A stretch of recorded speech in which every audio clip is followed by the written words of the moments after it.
I am Jordan Rullo. I'm a clinical health psychologist, an ASEX certified sex therapist, a Gottman method couples therapist. I have a private practice in Salt Lake City, and my specialty is couples and sexual health, specifically sexual function issues, low desire, difficulty with arousal, inability to reach orgasm, erectile dysfunction. So that's my jam. It's what I love treating and working with. And then I'm also an adjunct assistant professor at the University of Utah. Oh, amazing. So just a couple things. Just a couple of things to name a few. Well, talking about sexual function and sexual dysfunction, I don't know, that's also our jam. We love normalizing and explaining. So we would love to talk today about how antidepressants can impact our sexual function. So can you explain maybe like the science behind antidepressants and sexual function? Well, first of all, I'm not a psychiatrist. I'm not a physician. So the most basic scientific understanding I have is that most antidepressants, not all of them, but most antidepressants impact your serotonin. And you can think about serotonin really hitting the brake pedal on your sexual function. So any drug that's going to impact that serotonin is going to hit that brake pedal. So a lot of antidepressants, they hit the brakes. And as a result, the most common side effects we see are low desire, inability to experience arousal. So that could be vaginal lubrication or erection, blood flow to the genitals, and inability to reach orgasm. Those are like the top 3 side effects as a result of the impact that antidepressants have on serotonin. One question that I have is so I am on an SSRI now. I'm on Lexapro. And something that I was talking to my doctor about when going on that was my concern around sexual function. But then we also talked about how depression can impact sexual function. So can you talk a little bit about that? Yes, absolutely. Depression is one of the biggest predictors for sexual dysfunction. So anywhere from, and it depends on the study you look at, but anywhere from 50 to 70% of people who have depression will report sexual dysfunction. So depression in and of itself, not even on a medication, not even being treated with a medication, in and of itself, depression is going to negatively impact sexual function. Okay, so why? When we think about the core features of depression, it's often low motivation. Right? So if your motivation is low, why are you going to want to have sex? So that's going to take a hit on your desire. Another core feature of depression is the things that you typically enjoy, you don't enjoy anymore. So that could be sex. You're not going to be enjoying that. Depression also can kind of put you in this tunnel vision where you either think really badly about yourself or really badly about the world. It's just hard to see anything positive. And when you're in that tunnel vision, it's going to be incredibly difficult to be able to tap into your body, feel sensations, feel pleasure. So those are a few key reasons why depression really impacts sexual function. Now, well, I'll wait for your next question. If you want to keep going, that's totally fine. But I was also going to ask about anxiety and the impacts that anxiety can have as well. Yes. So anxiety is different but similar. The best way I can describe anxiety, and this is the way I describe it to my clients, I'll say, so imagine you're a cave person and you just woke up in your cave, and maybe you woke up and you're aroused in that moment. You're like, ooh, I'm waking up feeling a little frisky. And then you see a rustle in the bushes, and out from the bushes comes a lion. In that moment, that fight or flight, that anxiety kicks in. Because you see that lion and you say, I have got to run or I have got to fight. So you woke up with all this blood rushing to your genitals. You were feeling frisky that morning. As soon as you see that lion, that blood leaves your genitals because you need it to run or you need it to fight. So what anxiety does is it basically has our mind scan the environment for threat, and any blood that's in our genitals leaves our genitals because we got to be prepared to deal with this threat. And if you don't have blood going to your genitals, if you're not feeling relaxed, then it is incredibly difficult, if not impossible, to experience sexual desire, sexual arousal, orgasm. So high anxiety can really shut down sexual function for that reason. So just the scanning itself, not even necessarily like the actual threat, can cause. Well, so yeah, just the scanning. So that's one piece. And how come you're nodding? Yeah, what are you thinking? I wake up without anything in front of me, but yeah, the scan of my day or of what might be coming up or what I can make up in my head will just cause me anxiety and make me like tunnel vision on the day and everything that could go wrong. And my guess is that scanning, you are coming up with threats. Oh gosh, I have that deadline. Am I going to meet that deadline? What if this doesn't happen? So you're scanning and you're finding all of these little threats. And then does that put you in a really relaxed mood to want to have sex? Not even, because you don't have time at that point. Like your brain is telling you, like, why the hell do you think you have time to enjoy pleasure or enjoy anything that puts you at the center of it? You need to do everything else that gets stuff done for other people. Yes. And so one of the things, I've been talking about desire, arousal, orgasm. Those are the different dimensions of sexual function. But there's two different types of arousal. There's also two different types of desire. We can talk about all these things, but two different types of arousal. This is important in our conversation. So one type of arousal is the one we typically hear about, the vaginal lubrication, blood flow to genitals, erection, clitoral engorgement. So that's the body arousal. But the second type of arousal that is equally important, which is the one we're talking about without talking about it, is mind arousal. So when you're actually having sex or being sexual, what is going through your mind? And so I will ask my clients, because I want to assess how's your body arousal, how's your mind arousal. So when you're actually having sex, what's going through your mind? And oftentimes what I'll hear with my clients who are depressed or my clients who are anxious. So depressed clients will say, I'm just thinking about how awful I feel, or my body image, or what does my partner think about my body image, or how I just wish this would get over with as soon as possible. I'm tired.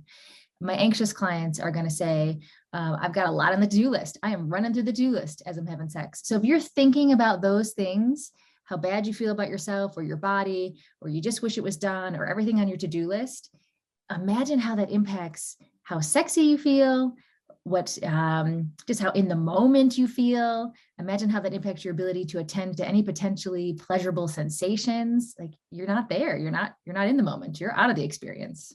Right. Does anxiety medication affect your libido, your sexual function the same way that antidepressants can? Well, so a lot of antidepressants are actually prescribed for anxiety, because some people argue anxiety and depression. There's just a lot of overlap between anxiety and depression. So if you're being prescribed an antidepressant for anxiety, of course, that's going to do what antidepressants do. But then there's some anxiety medications that are like in the moment muscle relaxers. So of course, if you're going to take like a Klonopin or a Xanax or something because you are so anxious about getting on a plane or you can't fall asleep at night, think about what a muscle relaxer does. You are just like zonked out. And if you're zonked out, that's probably going to be difficult to be sexual. Now, that being said, there's some benefit to be able to relax. There's a huge benefit to be able to relax to some degree, not zonked out, but to some degree. This is why people say, like, I have a couple glasses of wine before I have sex. Because I talked about those brake pedals before. Oftentimes there's all these breaks. Well, how long is this going to take? And what's my body look like? And I feel a little bloated, have a couple glasses of wine, or maybe you take just a little bit of a Klonopin or Xanax. I'm not supporting these things, by the way, I'm just saying, if you take something that relaxes you, it can remove some of that weight off the brake pedal and allow you to be able to be more present. But there's a slippery slope. Take too much, have too much wine, have too much alcohol. And then you're just, again, you're zonked out. It's a depressant. Right. No, that makes sense. So interesting. It is really interesting. Well, I know just from talking to my doctor, like there are different types of antidepressants, and like SSRIs are ones that tend to cause sexual dysfunction, but like Wellbutrin is one that she talked to me about that, could increase my libido. I think it depends a lot on the person, and yeah, you might have a so lots of different medications, SNRIs, SRIs, and they do have differing effects on that balance of let's say the neurochemicals. Bupropion or Wellbutrin is known to have the least sexual side effects. And again, I don't know all the scientific stuff behind this, not a physician, but there's even some research showing, and this is one of the kind of treatment options if you're having sexual side effects. Let's say you're on a medication that really does take a hit on your sexual function, you can augment and add bupropion, and sometimes that will counter those sexual side effects. Something to talk to your doctor about, but there has been good research showing that adding bupropion to your current antidepressant regimen can help counter those sexual side effects. There are other antidepressants that are just known to have less sexual side effects. Mirtazapine is another one. But not a lot of doctors know this. So you really need to kind of do your research go to your GP or whoever's prescribing you and say, hey, I found this article, I've done this research. Or maybe you're not doing the research and you're saying, you need to help me. Tell me which of these medications has the least sexual side effects, because there are ones that have less sexual side effects. Now, all that being said, just because these impact serotonin, just because they have sexual side effects, doesn't mean 100% of people are going to experience those sexual side effects. I know the research for women, it's about 80%-ish of women, if they're on an antidepressant, are going to experience some sort of impact on their arousal. About 70% of women are going to experience some sort of impact on their desire. And then about 40% of women are going to experience some sort of impact on their orgasm. So it's not 100%. I mean, those numbers are high, but it's not 100% slam dunk that the medication is going to negatively impact your sexual function. Got it. It's also dose dependent too. So maybe you get on a medication and you realize, gosh, this is really impacting my orgasm. Can we take the dose down a bit? Right. Does it have that same impact on men as well? Oh yeah, absolutely. Absolutely. Okay. So at least it's fair. Yeah. Something interesting that my doctor also said to me while we were talking about all of these things, because obviously Emma and I have the same doctor, and we ask her lots of questions, and we're obviously very comfortable talking about sex. And so we were talking about how she often has trouble prescribing SSRIs to men because they won't accept the sexual dysfunction. And so she knows they'll just stop taking them randomly. Wow. Or like just stop. Yeah. So she said I just thought that was really interesting. It is really interesting. For people who don't necessarily have the same relationship with their doctor that like Emma and I do, and are maybe a little more uncomfortable talking about sex, do you have some language that they could practice using when they want to talk about like their options in terms of antidepressants specifically for like sexual function reasons? Yes. I mean, the simplest language is just to say it. Say, well, what are the side effects? Are there any sexual side effects? And it is unfortunate that that is being put on the patient, right, to ask, are there any sexual side effects? But more often than not, it is being put on the patient. About 80% of providers do not talk about sexual side effects when prescribing antidepressants. So it is on you as the patient, as the client, to bring it up. And it's just as simple. Can you tell me the side effects? Are there any sexual side effects? And your provider needs to know that answer. So many providers ignore the sexual health piece because the majority of med schools do not have training in sexual health. A lot of providers are embarrassed to talk about sexual health.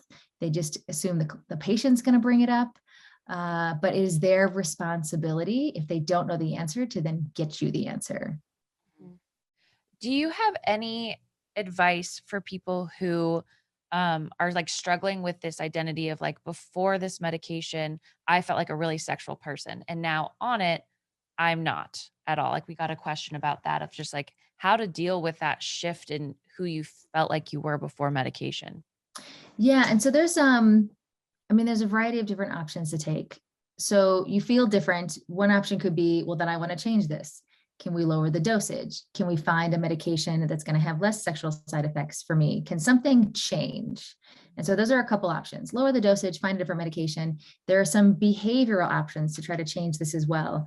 A really neat study was done on the impact of exercise and sexual side effects from antidepressants. And what this research study showed, it was for women, but it showed that